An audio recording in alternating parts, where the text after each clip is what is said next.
You say bye fight fans too? Yeah, I said hey fight fans. And then bye fight fans.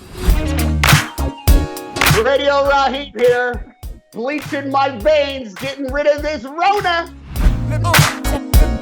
If Floyd Mayweather were to come out of retirement and face Lomachenko at 140 pounds, that would be the fight I would most want to see. Were you not entertained? Were you more entertained by KSI and Logan Paul or Floyd Mayweather and Conor McGregor? I was Floyd Mayweather and Conor McGregor, hands down. What? What you can expect as a British boxing fan. It's the first document I've seen of its kind from any commission or any country. So for the sake of this conversation, I'm going to assume that usually the first people to put like a template forward, like people who have serious power and are in control of this kind of stuff, sets the tone. And then people tend to follow suit.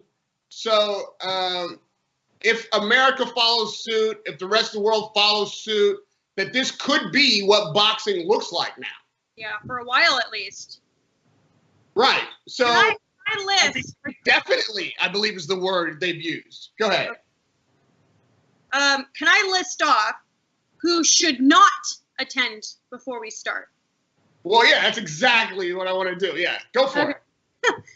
It says who should not attend the tournament.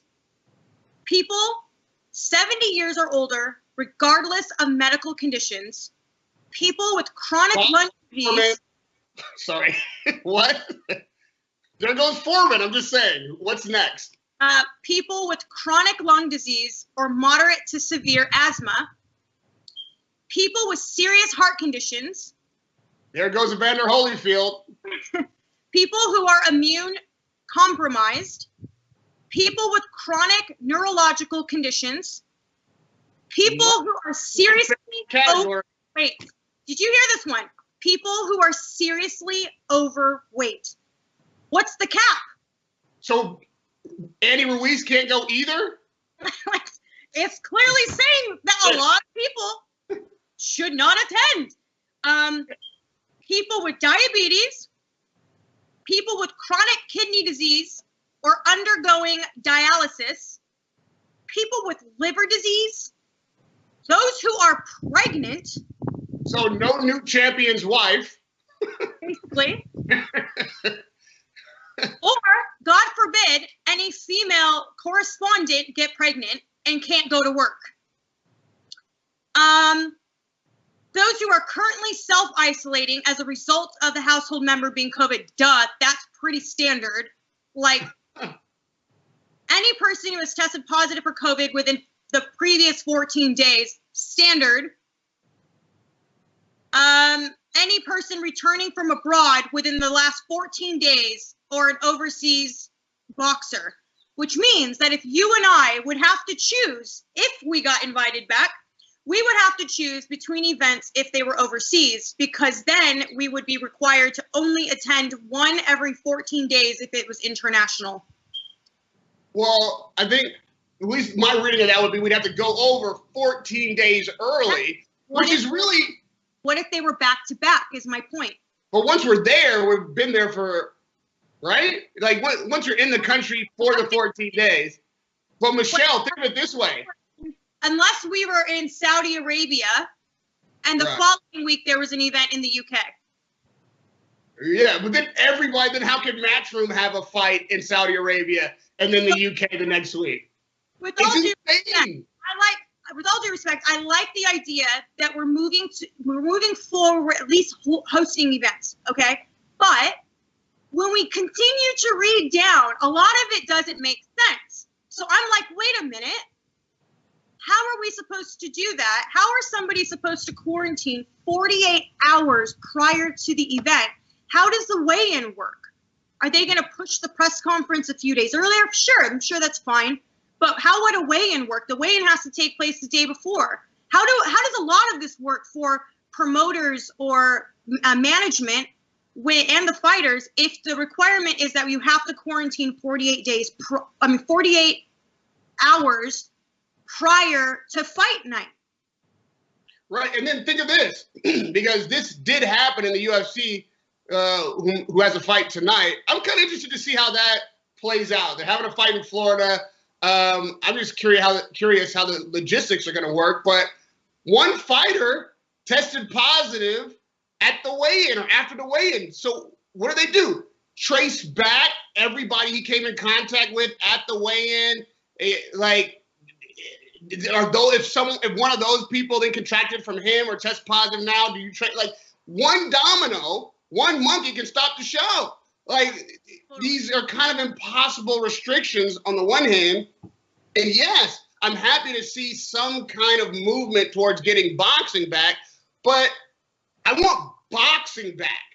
I don't want some kind of clinical presentation of something that smacks more of WWE because there's so many regulations and nobody's there to witness the actual event. This seems like it's going to have to be so overproduced and inaccessible that it may just change the nature of the consumption of the sport. The spectator aspect of this sport could be changed forever. Or, like you said, we'll take what we can get. Let's read off in case fans are not aware of what this says. It said that COVID-19 testing and pre-tournament quarantine. So it says all in attendance at the tournament will require COVID-19 testing. The boxers, referees, and trainer will be required to undertake their COVID-19 testing 48 hours before the tournament once the test has been undertaken.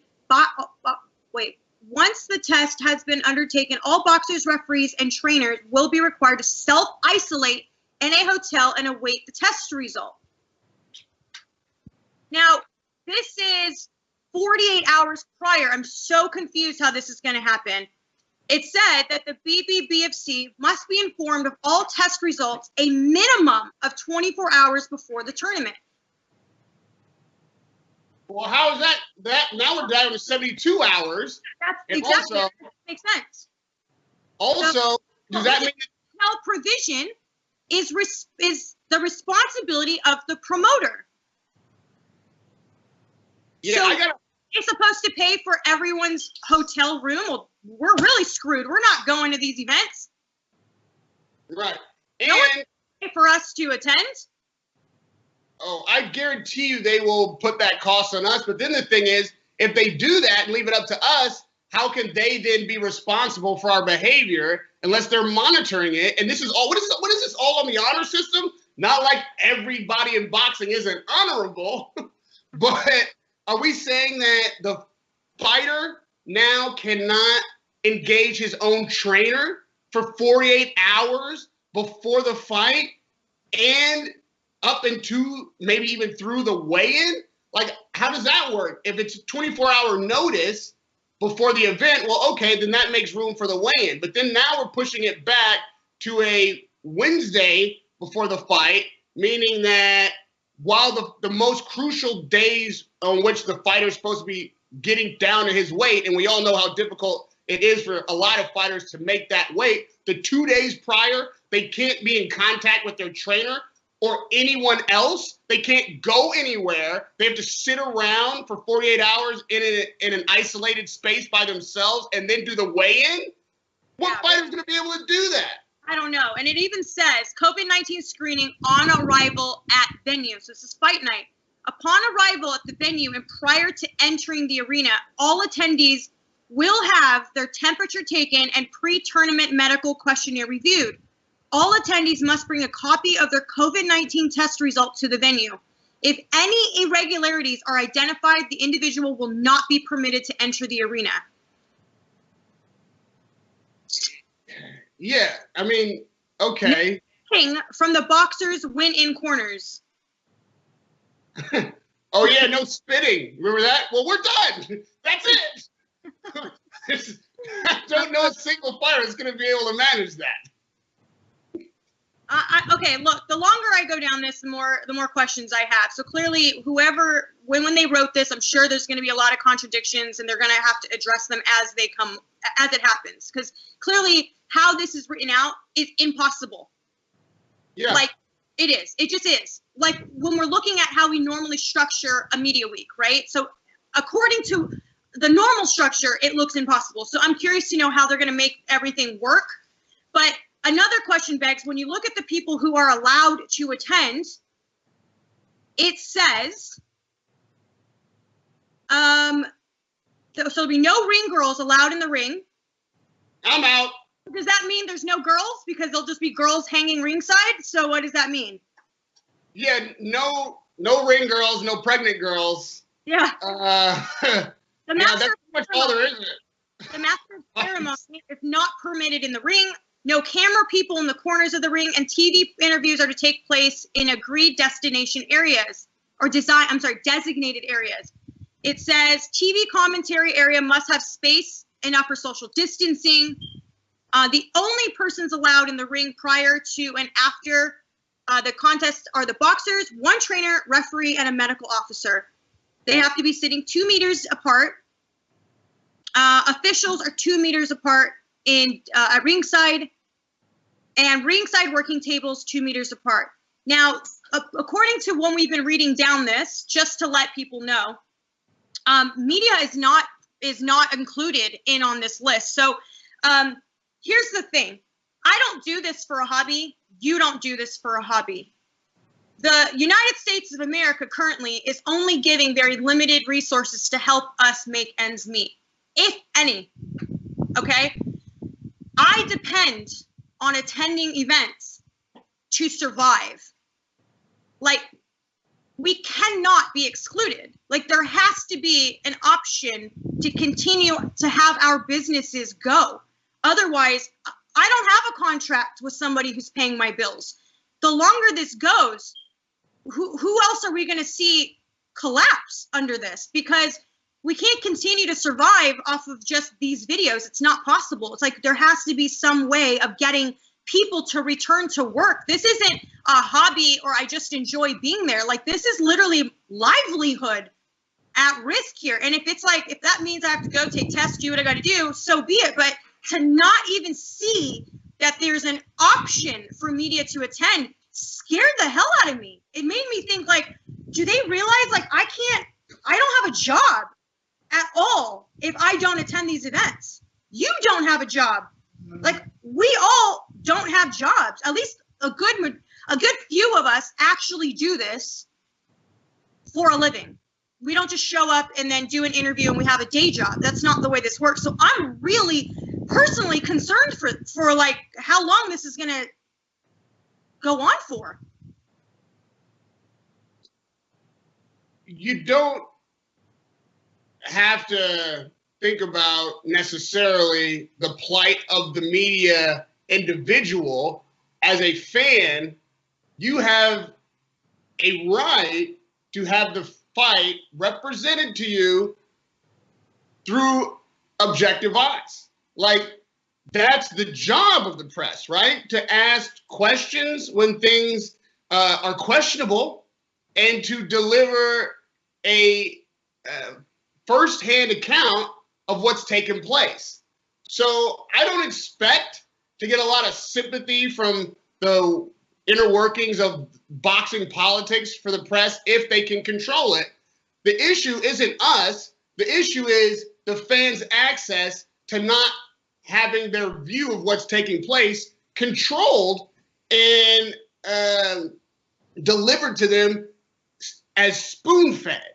You have to have an objective observer. That's what the press does. Michelle, the people who watch your content, especially the ones who watch Michelle for Michelle's sake, not just Googling boxing and here comes across Michelle, they want your perspective on what's happened. They trust you as an arbitrator of dispute if something goes awry. They trust your voice standing next to a fighter and getting from him answers on issues and delving into topics that a promoter may not want discussed, challenging fighters on issues that they may not be honest about, observing what happens in the ring for things that may not be in the network or promoter's best interest to broadcast.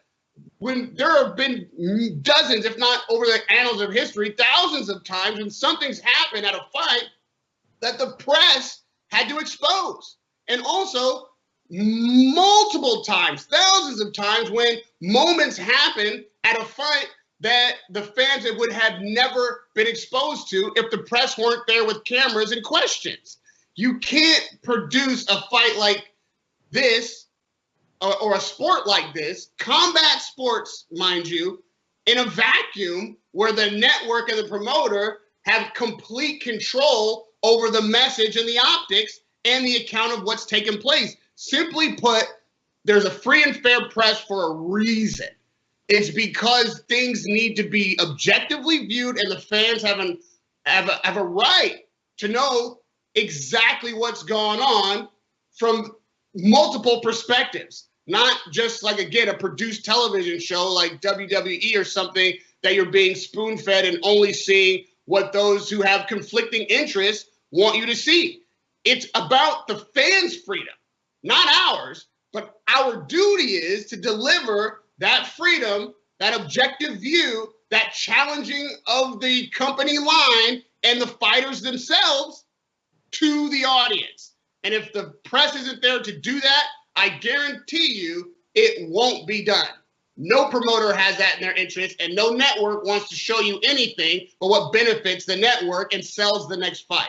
So from the fans' perspective, I'm curious if this kind of structure works for you beyond like just simply missing out on what I would consider an essential element of the sport. Can boxing even survive these kind of regulations? And my final question is, if you're going through all this process to make sure everyone is screened and quarantined and clean and checked one more time on the way in, plus you have paperwork, then why the fuck do we all need to be 6 feet apart and only one person being? I thought everybody was good. If everybody's not good, then we might as well just let everybody come. It's like one or the other. Trying to do both is a bit extreme and prohibitive. Why are we doing all this testing and screening and quarantining and isolating and paperwork and testing on the way in if we're going to be treated like everybody's infected once we get in there? Like, come on, guys. That's why I'm saying that there's a lot of contradictions that are going on, but we'll just have to wait and see. And again, I could not stress this enough. Like, to not see that media were included in on this is very worrisome. And to be honest with you, I don't see anybody really caring because, quite frankly, if you're not under someone's banner, you're not really their responsibility. And even though, you know, for example, like myself, I've spent nearly 10 years building my business, and I would really hate to see it crumble under something like this because we were not considered essential to return to work. Right.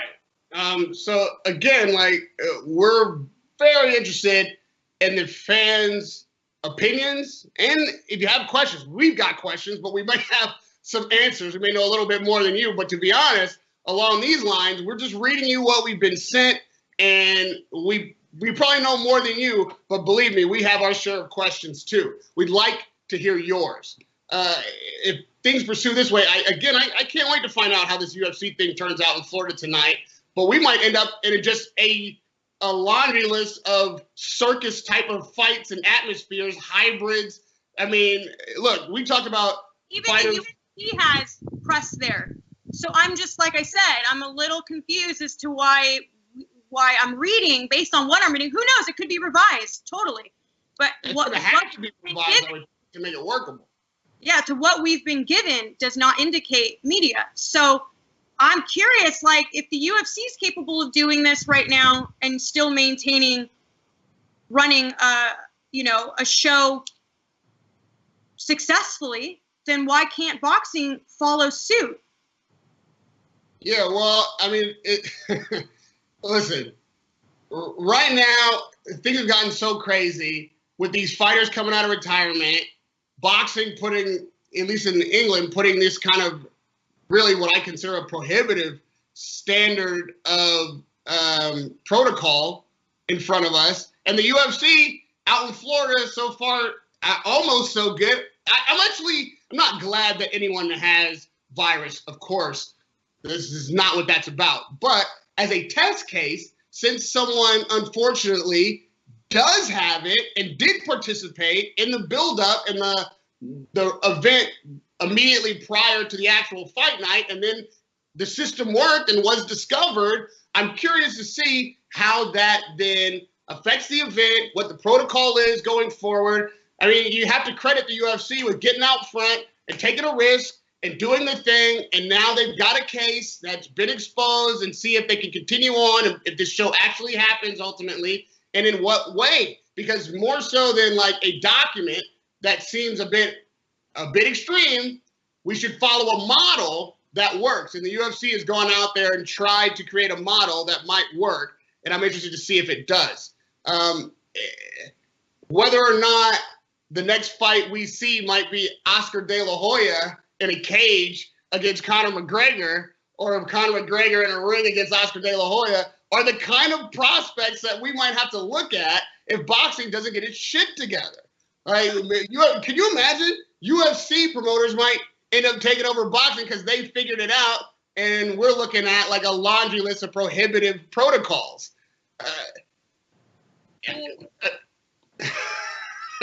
If you don't know, I was having a hard time, with us having this topic mentioned. Who is? I said I was having a hard time, with knowing that this topic was going to be mentioned, because it's sort of like it's not happening. Back to Fantasy Fridays, like You say bye fight fans too? Yeah, I said hey fight fans. And then Bye fight fans. Radio Rahim here, bleaching my veins, getting rid of this Rona. If Floyd Mayweather were to come out of retirement and face Lomachenko at 140 pounds, that would be the fight I would most want to see. Were you not entertained? Were you more entertained by KSI and Logan Paul, or Floyd Mayweather and Conor McGregor? I was Floyd Mayweather and Conor McGregor, hands down. What?